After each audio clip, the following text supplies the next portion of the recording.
I am concerned that we may once again be facing another very dangerous escalation of violence in Gaza, with potentially catastrophic consequences. The last 2 days have shown how precariously close we came to the brink of war once again.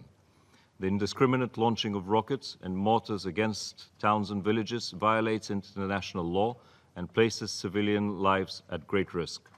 The launching of incendiary and explosive devices towards Israel must also stop. Точно защото е българин, смятам, че има големи шансове да поеме този нов пост, защото в крайна сметка България винаги е била възприемана като една умерена държава, която никога не е вземала крайности в този наистина изострен конфликт.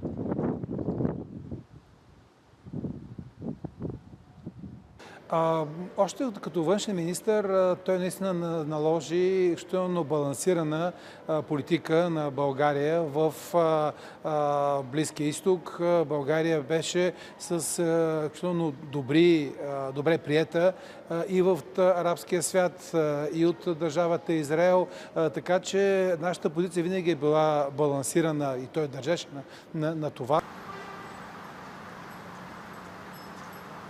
Това като специален пратеник за Близкия изток, той наистина положи огромни усилия да може всъщност да се чува все повече гласа на палестинците и по този начин беше един от малкото не араби, които да спечелят доверието не само на палестинската автономия, но и на много крила в палестинската съпротива.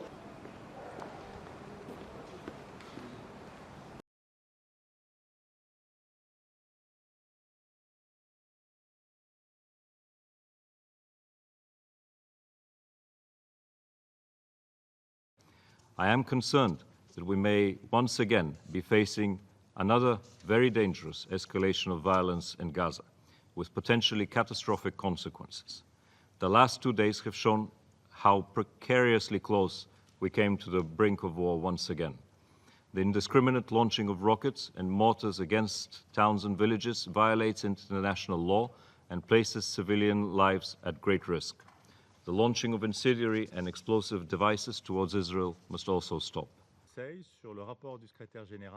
Точно защото е българин, смятам, че има големи шансове да поеме този нов пост, защото в крайна сметка България винаги е била възприемана като една умерена държава, която никога не е вземала крайности в този наистина изострен конфликт.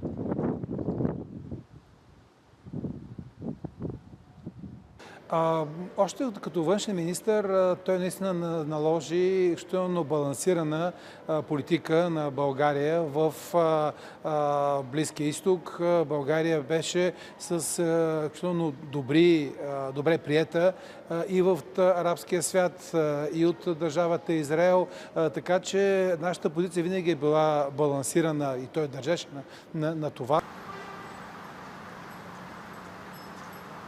Това като специален пратеник за Близкия изток, той наистина положи огромни усилия да може всъщност да се чува все повече гласа на палестинците и по този начин беше един от малкото не араби, които да спечелят доверието не само на палестинската автономия, но и на много крила в палестинската съпротива.